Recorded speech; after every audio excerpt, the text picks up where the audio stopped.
Welcome back to my channel what next. కరకరలాడుతూ గుత్తి కాకరకాయ వేపుడు అస్సలు చేదు లేకుండా ఎలా చేసుకోవాలో నేను మీకైతే ఈరోజు ఈ వీడియోలో చూపించేస్తున్నాను. సో అందరూ వీడియోని అయితే స్కిప్ చేయకుండా లాస్ట్ వరకు చూడండి. ఇప్పుడు ఈ కాకరకాయ ఫ్రైకి నేను ఈ సైజు కాకరకాయలను అయితే తీసుకున్నానండి.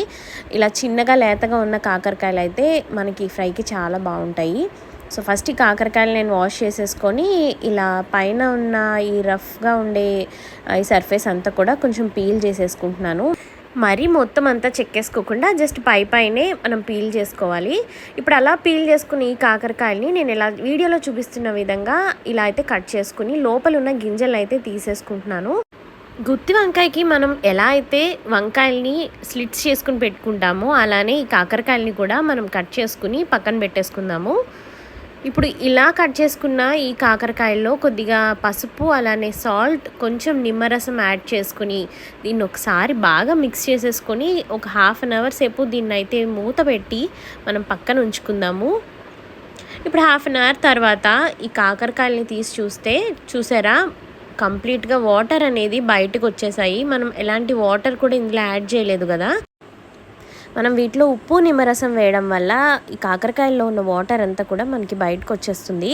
ఈ వాటర్ని మనం ఇలా గట్టిగా స్క్వీజ్ చేసుకుని అయితే ఈ కాకరకాయ ముక్కల్ని మనం పక్కన పెట్టేసుకుందాము. చూస్తున్నారు కదా ఎంత వాటర్ వస్తున్నాయో.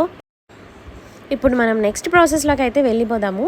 ఇప్పుడు మనం ఒక ప్యాన్ తీసుకొని అందులోకి ఆయిల్ ఏమీ యాడ్ చేసుకోలేదండి. నేను డ్రైగానే ఇంగ్రీడియంట్స్ అన్నీ కూడా ఒకసారి ఫ్రై చేసుకోవాలి.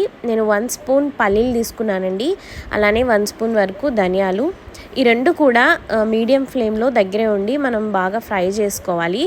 ఇలానే ఫ్రై అవుతూ ఉండగా నేను ఒక 5 నుంచి 6 ఎండుమిర్చి ఇలా కట్ చేసుకుని అయితే ఇందులో యాడ్ చేసుకున్నాను. ఇవన్నీ కూడా మనం మాడిపోకుండా దగ్గరే ఉండి మీడియం ఫ్లేమ్లో అయితే ఫ్రై చేసుకోవాలి. ఇది మనకి మంచి అరోమా వస్తుందండి బయటికి ఫ్రై అయిన తర్వాత. సో అదే టైంలో ఇప్పుడు నేను కొద్దిగా జీలకర్ర యాడ్ చేసుకుంటున్నాను. అలానే 1 స్పూన్ వరకు పుట్నాల పప్పును కూడా యాడ్ చేసుకొని జీలకర్ర ఈ పుట్నాల పప్పు వేసిన తర్వాత మనం ఇంకా ఫ్లేమ్ ఆఫ్ చేసేయచ్చండి.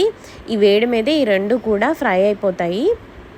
ఇవన్నీ ఇలా ఫ్రై అయిన తర్వాత దీన్ని ఒక మిక్సీ జార్లోకి యాడ్ చేసుకుని చల్లారిన తర్వాత మనం ఒక పౌడర్ లాగా అయితే చేసుకుని పక్కన పెట్టేసుకోవాలి. ఇవి చల్లారేలోపు నేను ఇదే ప్యాన్లోకి ఈ కాకరకాయలని ఫ్రై చేసుకోవడం కోసం ఆయిల్ అయితే వేసుకుని రెడీ చేసుకున్నాను అండి. ఈ ఆయిల్ కాగేలోపు మనం ఇందాక మిక్సీ జార్లో వేసుకున్న ఇంగ్రీడియంట్స్ కూడా చల్లారిపోయాయి కదా. ఇప్పుడు దాన్ని ఫైన్ పౌడర్ లాగా చేసుకుని ఇప్పుడు అందులోకి ఒక 4 వెల్లుల్లిపాయలు యాడ్ చేసుకుని నేను దాన్ని కూడా మిక్సీ వేసేసుకుంటాను. ఇప్పుడు ఈ ఆయిల్ కూడా వేడెక్కిపోయింది కదా. ఇప్పుడు ఇందులోకి కట్ చేసుకున్న ఈ కాకరకాయలను అయితే వేసుకుని బాగా ఫ్రై చేసేసుకోవాలి. ఈ ఫ్రై నిజంగానే అస్సలు చేదు ఉండదండి. కావాలంటే మీరు కూడా ఒకసారి అయితే ట్రై చేసి చూడండి. బాబోయ్ కాకరకాయ అనే వాళ్ళు కూడా ఏది ఒకసారి ట్రై చేసి చూస్తాను అనకపోతే చూడండి. ఇప్పుడు కాకరకాయలు అయితే ఫ్రై అయిపోయాయి చూసారు కదా. ఇప్పుడు ఇందులోకి నేను కొంచెం పసుపు అలానే టేస్ట్కి సరిపడా సాల్ట్ కూడా యాడ్ చేసుకుంటున్నానండి. ఇప్పుడు నేను ఇదే టైంలో కరివేపాకుని కూడా చక్కగా తుంచుకుని యాడ్ చేసేసుకుంటాను. కరివేపాకు కూడా మనకి ఈ కాకరకాయలతో పాటు కొంచెం ఫ్రై అయ్యి మనకి క్రిస్పీగా అవుతాయి. తినేటప్పుడు ఈ కరివేపాకు టేస్ట్ కూడా చాలా బాగుంటుంది. ఇప్పుడు ఇదే టైంలో నేను ఇందాకే పౌడర్ చేసుకున్న ఈ మసాలా అనేది కూడా ఇందులో యాడ్ చేసేసుకుంటున్నాను. ఇది మనం ఈ పౌడర్ యాడ్ చేసుకున్న తర్వాత మనం ఎక్కువసేపు ఫ్రై చేసుకునే అవసరం లేదండి. ఒక 2 మినిట్స్ మనం ఈ కాకరకాయలు అంతటికి ఈ పౌడర్ పట్టేంత వరకు మిక్స్ చేసుకుని ఫ్లేమ్ అయితే ఆఫ్ చేసేసుకోవాలి. చూసారు కదా మనకి ఈ పౌడర్ అంతా కూడా ఈ కాకరకాయలకి మంచిగా పట్టింది. ఇప్పుడు దీన్ని మనం ఒక బౌల్లోకి అయితే ట్రాన్స్ఫర్ చేసేసుకుందాము. దీనికి కాంబినేషన్గా రసము పప్పు సాంబార్ అయితే చాలా బాగుంటుంది. అంతేనండి, ఈ గుత్తి కాకరకాయ ఫ్రై అయితే రెడీ అయిపోయింది. చాలా సింపుల్ కదండి. మీరు కూడా ఒకసారి ట్రై చేయండి. మరి వీడియో నచ్చితే తప్పకుండా లైక్ చేయండి, మీ ఫ్రెండ్స్ అండ్ ఫ్యామిలీతో షేర్ చేయండి. అలానే ఛానల్ని సబ్స్క్రైబ్ చేసుకుని పక్కనే ఉన్న బెల్ ఐకాన్ని కూడా క్లిక్ చేయండి.